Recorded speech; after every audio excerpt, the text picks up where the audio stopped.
अस्सलाम वालेकुम। My name is राजा मोहम्मद फ़ाद। आज फिर मैं आपकी खिदमत में हाज़िर हूँ और आज आपको मैं बताऊँगा कि आप अपनी टाइपिंग किस तरह इंक्रीज़ भी कर सकते हैं और किस तरह आप अपनी टाइपिंग को बढ़ाएं और बहुत ही जल्द आप सरकारी जॉब को हासिल करें। ठीक हो गया।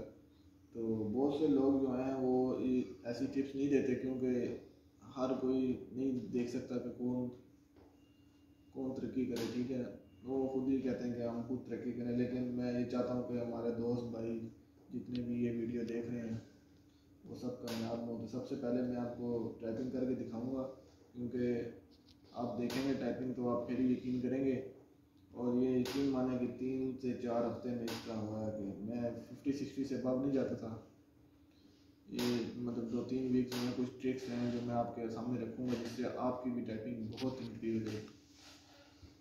और जिस भाई ने को अगर कोई भी इशू हो सकता है वो मुझसे कांटेक्ट कर सकता है, मुझे कमेंट्स में बता सकता है।